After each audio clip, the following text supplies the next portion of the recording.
संत शिरोमणि आचार्य गुरुवर श्री विद्यासागर जी महाराज की जय। और हम योग प्रणेता पूज्य गुरुवर श्री प्रणव में सागर जी महाराज की जय। ओम अरहम नमः। धर्म प्रेमी बंधुओं, श्री तत्वात् सूत्र ग्रंथराज जी के चतुर्थ अध्याय की कक्षा में आप सभी का स्वागत है। अपने में अनूठी प्रथम बार आयोजित श्री तत्वात् सूत्र ग्रंथराज जी के अध्याय 1 की मौखिक सूत्र पाठन परीक्षा सफलतापूर्वक संपन्न हुई। द्वितीय अध्याय की मौखिक सूत्र पाठन परीक्षा दिनांक 14 से 28 फरवरी 2023 तक होना निश्चित हुई है। जो किसी भी कारणवश अध्याय 1 की परीक्षा नहीं दे पाए थे, इस बार द्वितीय अध्याय के साथ दे सकते हैं। तो चलिए, हर घर के गुरुकुल में मुनिश्री के सपने को साकार करने के लिए अध्याय 4 में सर्वज्ञ देव द्वारा बताए गए जैन भूगोल में देवों की व्यवस्था का अध्ययन करेंगे, जो हमारे मोक्ष मार्ग को और भी सुदृढ़ बनाएगा। मोक्ष मार्गस्य नेतारं भेत्तारं कर्म भूरतां ज्ञातारं विश्वतत्त्वानां वंदे तद्गुणलब्धये। देवादिदेव आदिम तीर्थंकर श्री ऋषभनाथ भगवान की, वर्तमान शासन नायक श्री वर्धमान महावीर भगवान की, परम पूज्य आचार्य गुरुवर श्री विद्यासागर जी महाराज की। तो हर व्यक्ति को ये समझना है कि वैमानिक देवों में आज भी पंचम काल से वैमानिक देवों में उत्पत्ति हो सकती है। समझ आ रहा है? मना नहीं है, लेकिन कब होगी? अपनी लेश्याएं अच्छी रखो। समझ में आ रहा है? चतुर्थ अध्याय चल रहा है, चलता रहेगा। आप सोचोगे यहां हमें प्रैक्टिकल क्या सीखने को मिल रहा है, तो प्रैक्टिकल ये चीज सीखने को मिल रही, ये हम आपको बता रहे हैं। नहीं तो अभी हम कब के आगे बढ़ चुके होते आगे का सूत्र पढ़ के। समझ आ रहा है? कहीं तो हमें कोई चीज मिले जिसके माध्यम से इतने बड़े अध्याय में हम ये सीख सकें कि हमारे काम की क्या चीज है। ज्ञान तो है, ठीक है, लेकिन इस ज्ञान के साथ में जो कल के जो सूत्र थे वो दोनों भी ध्यान में रखने योग्य हैं। क्या क्या चीजें वैमानिक जीवों में अधिक होने से सुख होता है और क्या क्या चीजें वैमानिक जीवों में कम कम होती चली जाती हैं तो सुख होता है। ये कल का जो विवरण था वो सबको सुनने लायक है, सबको बाद में ध्यान रखने लायक है कि इसी परिणति से हम अपना भविष्य परलोक आगे का सुधार सकते हैं, है ना। तो जो चीजें देवों में सुख देने वाली हैं उन चीजों को भी ध्यान में रखें कि सुख वास्तव में मिलता किससे है। सुख मिलता किससे है? ज्यादा घूमने फिरने से मिलता है कि शरीर ज्यादा मोटा ताजा या बहुत लंबा होने से मिल जाता है कि बहुत सारा परिग्रह रखने से हो जाता है कि बहुत सारा अभिमान बढ़ा लेने से हो जाता है? सुख किससे मिलता है? ये जितनी भी बातें बोली हैं इन सब को कम करने से सुख मिलेगा, बढ़ाने से सुख नहीं मिलेगा। तो इसी सुख को हम जो लंबे समय तक भोग पाएंगे। अब देखो, यहां पर एक बार अगर आपके लिए इस तरह से आयु का बंध हुआ, एक बार अगर आपने मरण के समय पर अपनी लेश्याओं को शुभ बना करके रखा, तो आगामी सागरों पर्यंत काल तक आपकी लेश्याएं वैसी की वैसी शुभ बनी रहेंगी। ये कितना बड़ी चीज है। हम बहुत जल्दी सूत्र को पढ़ करके आगे निकल सकते हैं, पढ़ सकते हैं, बहुत से लोग पढ़ भी लेते हैं, लेकिन सीखना क्या है ये भी तो देखो। इसलिए ये अंतर बता रहा हूं कि मनुष्य में लेश्याएं परिवर्तित होती हैं और देवों में लेश्याएं परिवर्तित नहीं होती हैं। अगर हमने यहां पर मृत्यु के समय पर या आयु बंध के समय पर अपनी लेश्याएं शुभ रखी, तो नियम से आगामी जो सागरों पर्यंत सागरोपम तक का काल होगा उसमें हमारी लेश्या शुभ बनी रहेगी। समझ में आ रहा है? ये इस बात से सीखना है। यहां पर किया गया क्षण भर का पुरुषार्थ, मृत्यु के समय पर भावात्मक परिणति का सुधार, मृत्यु के समय पर लेश्याओं की शुभता होना, आगामी काल के लिए उस जीव के लिए इतने लंबे समय तक शुभ बनाए रखने में कारण बन जाती है। समझ आ रहा है? इसीलिए अंत समय में कहा जाता है कोई भी जीव मर रहा हो उसको थोड़ा सा सहलाओ, उसको शांति दो, सांत्वना दो, उसके परिणाम अच्छे बनाओ, उसको कुछ धर्म की बात सुनाओ, कुछ नमोकार मंत्र आदि की ध्वनि उसके कानों में डालो। क्यों? हम तो इन बातों को बहुत छोटा मोटा समझते हैं। समझ आ रहा है? ये इसलिए यहां पर इस बात पे जोर डाल रहा हूं कि यही तो वो चीज है जिसके कारण से यहां अगर थोड़ा सा सुधार आ गया तो लंबे समय तक वहां पर वह जीव के परिणाम यहां के सुधरे हुए वहां काम आएंगे। समझ में आ रहा है? ये बहुत बड़ी चीज है। नाग नागिन को पार्श कुमार ने मरते मरते भी क्या कर दिया? कुछ उनको ऐसा लगा कि चलो किसी ने मुझे जला दिया, कोई बात नहीं, लेकिन कोई मुझे बचाने वाला भी है। मैं नहीं बच पाया, कोई बात नहीं, लेकिन इतना तो ध्यान आया कोई मुझे बचाने वाला है। बस उसके परिणाम शांत हुए, शुभ हुए, और उतने से शुभ परिणाम के माध्यम से वो जो है देव बन गए। और देवों में भले ही वो भवनवासी देव बने, लेकिन देवों में वहां पीतलेश्या तो है ही। इसके भी जघन्य, मध्यम और उत्कृष्ट अंश होते हैं। तो वहां पर शुभ लेश्या होने से जीवन पर्यंत तक वह शुभ भाव बना रहता है। सुन रहे हैं? क्या करना है? परिणामों में हमेशा ये देखो कि मेरे परिणाम शुभ हैं या अशुभ हैं, ऑस्पिसस और इनऑस्पिसस। समझ आ रहा है? जो परिणाम हमारे पवित्र होंगे वो हमारे लिए अच्छे होंगे, और जिन परिणामों में अनेक तरह की कसाएं होंगी, कुंठाएं होंगी, वो परिणाम हमारे लिए अशुभ परिणाम होंगे। उनसे हमें अभी भी हानि मिलेगी, और कहीं आगे की आयु बंधी तो और भी वो हमारे लिए हानिकारक होगी। इसलिए जो जीव बड़े कष्ट से, संक्लेश से मरते हैं, उनके अगले जन्म भी अच्छे पर्यायों में नहीं होते हैं, है ना? तो ये शुभ भावों की जो परिणति है, ये हमें देखना है कि ये तो कुछ है ही नहीं है। सूत्र में तो क्या है? लेस्याएं 3 हैं, जीव तो असंख्यात हैं। तो पीतलेश्या में भी असंख्यात, पद्मलेश्या में भी असंख्यात, और उसमें भी ये कल्पों का विभाजन कर दिया, 2, 3 और शेषेषु, माने सब जो शेष बचे सब में शुक्ल लेश्या। अब ये देखो कि इस तरह की लेश्या की परिणति जो इन जीवों में है वो हमेशा बनी रहती है। और अगर कभी अंतर मुहूर्त में थोड़ा बहुत अंतर पड़ता है तो वो लेश्या कभी बिगड़ेगी नहीं, वो रहेगी पीत की पीत ही, पद्म की पद्म ही, शुक्ल की शुक्ल ही। और परिवर्तन होना अवश्यम भावी है, क्योंकि बिना परिवर्तन के कभी जीव के परिणाम एक जैसे रह नहीं सकते हैं। लेकिन वो परिवर्तन होगा किसमें? तो होगा उसी में,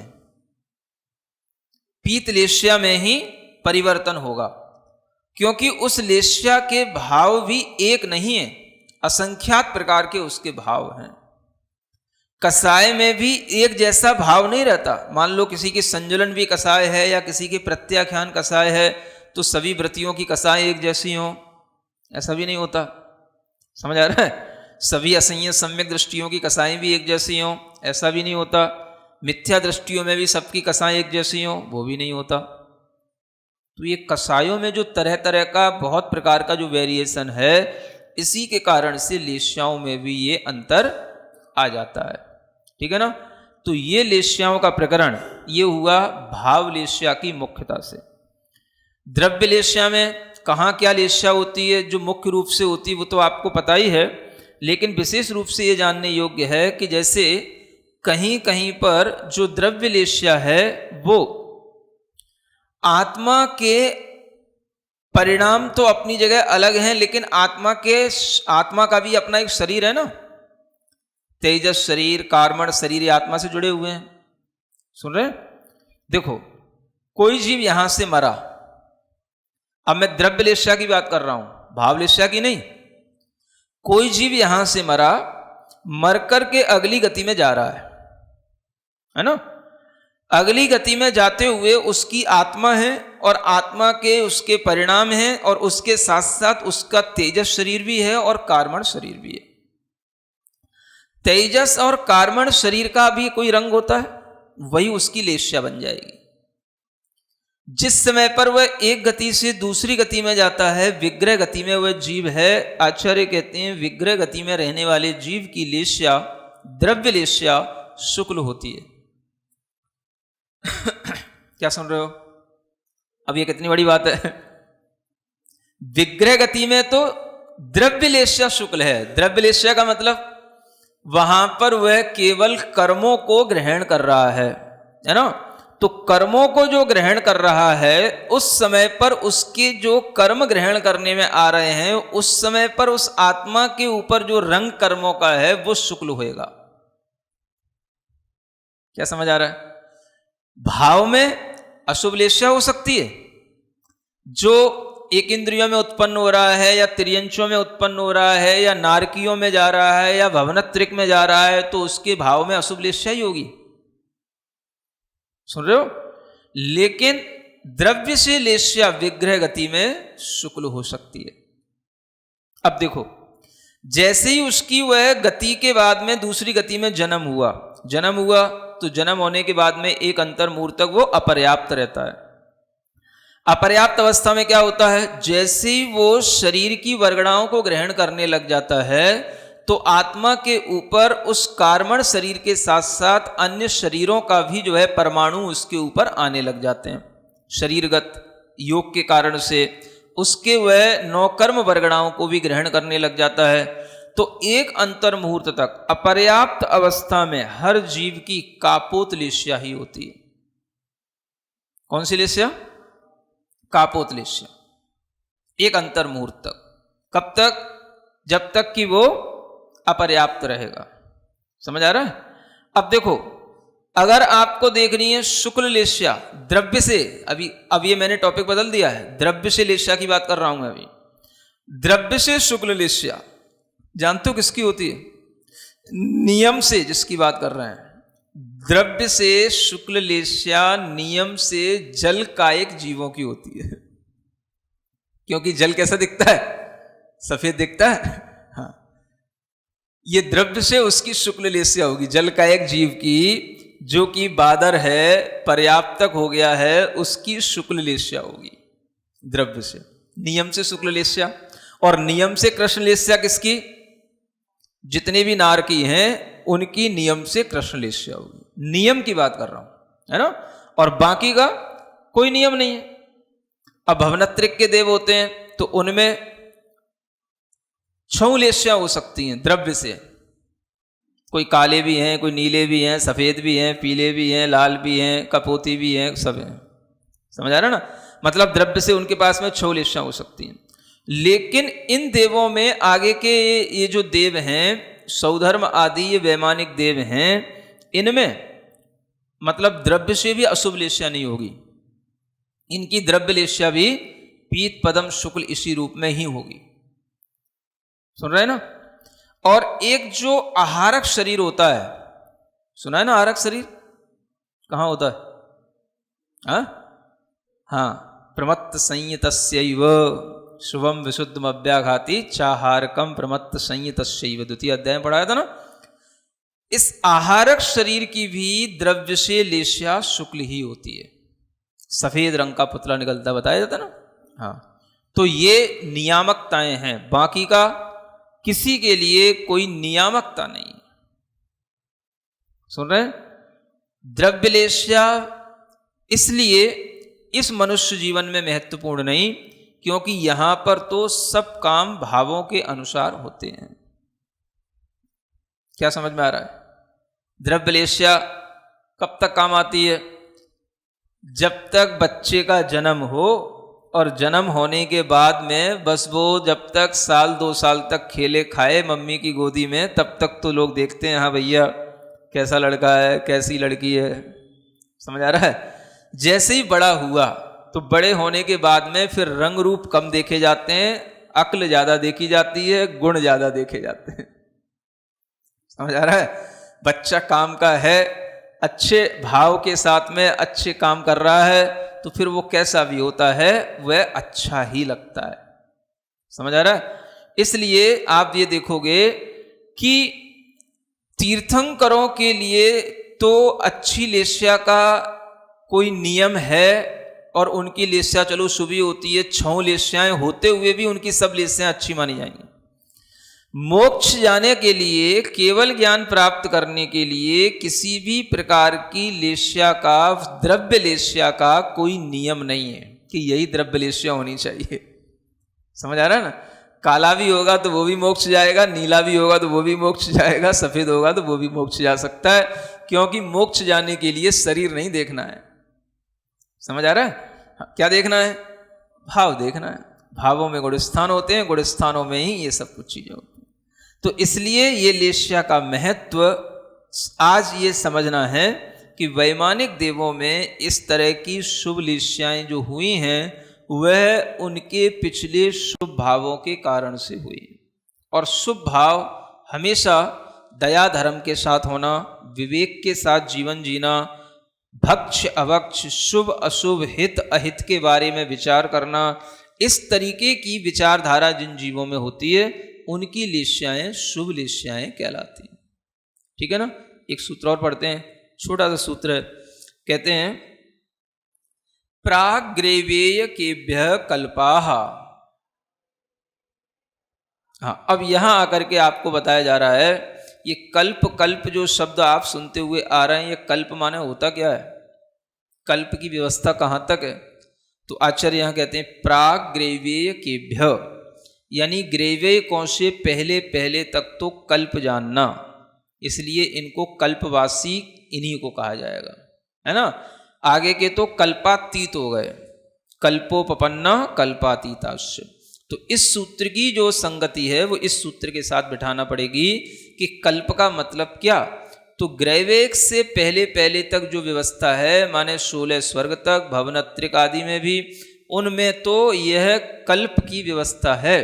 भवनत्रिक में तो वैसे नहीं बैठेगी, क्योंकि कल्प शब्द जो है वैमानिक के लिए लगना शुरू हुआ है। तो वैमानिक देवों में पहले स्वर्ग से लेकर के 16 स्वर्ग तक ये कल्प कहे जाएंगे, है ना? और जब ये जोड़े के साथ बोले जाते तो इन्हें बोलते हैं कल्प युगल। जैसे सौधर्म ऐशान, ये कल्प युगल कहलाएगा। युगल माने 2 का यह जोड़ा है ना? ऐसे ही सानत कुमार, महेंद्र, ये कल्प युगल कहलाए। तो इस तरह के युगल युगल कल्पों की व्यवस्था ऊपर ऊपर 16 स्वर्ग तक जो गई है वहीं तक कल्प हैं। उसके आगे फिर कल्पातीत की व्यवस्था शुरू हो जाती है। इसलिए यहाँ पर ये स्पष्टीकरण दिया कि कल्प ग्रैवेक से पहले पहले के कहलाएंगे, ग्रैवेक के बाद के सभी कल्पातीत होते हैं। ठीक है ना? इसके बाद जो वर्णन शुरू होगा वो वर्णन थोड़ा सा अपने आप में, है ना, एक नए रूप में होगा, इसलिए उसका वर्णन आगे बाद में किया जाएगा।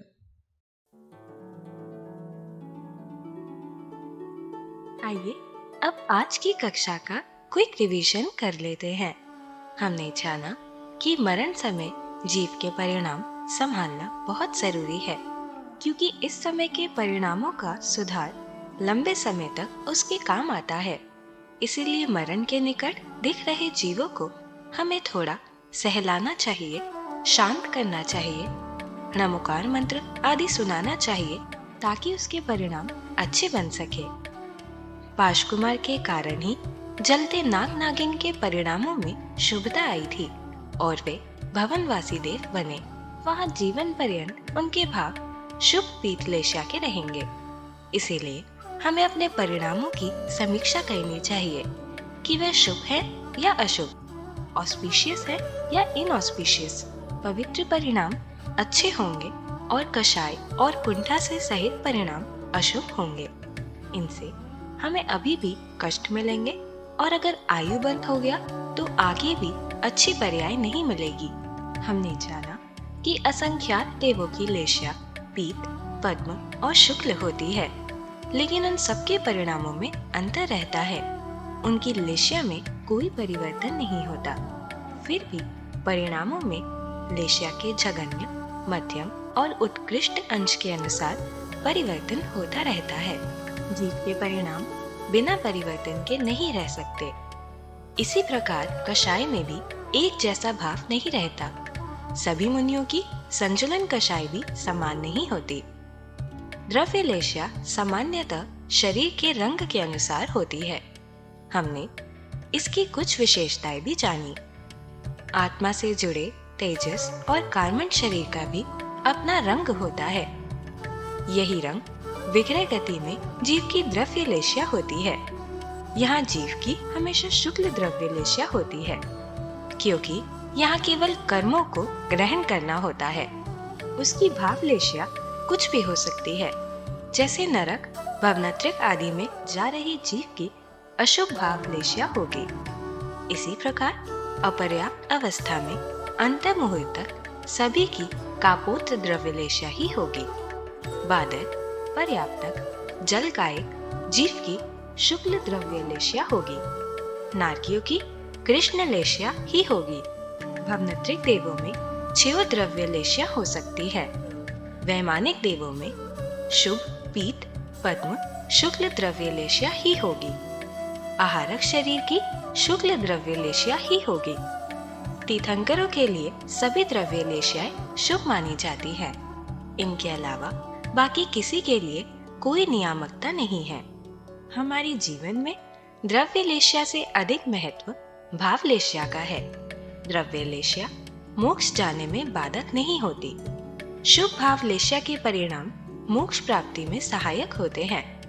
शुभ लेशाओं के लिए हमें दया धर्म के साथ विवेक पूर्वक जीवन यापन करना चाहिए और भक्ष्य, अभक्ष्य, हितहित आदि का विचार करना चाहिए। सूत्र 23 से हमने जाना कल्प की व्यवस्था ग्रैवेकों से पहले तक की है। वैमानिक देवों में पहले से 16वें स्वर्ग तक कल्प और वहां के देवों को कल्पवासी कहते हैं। इसके आगे ग्रैवेक आदि कल्पातीत होते हैं। दो कल्पों का जोड़ा कल्प युगल कहलाता है, जैसे सौधर्म, ऐशान, सानत कुमार, महेंद्र। तो चलिए अब हम सभी जनवाणी स्तुति करते हैं और तत्पश्चात समय होगा आज के सवाल का।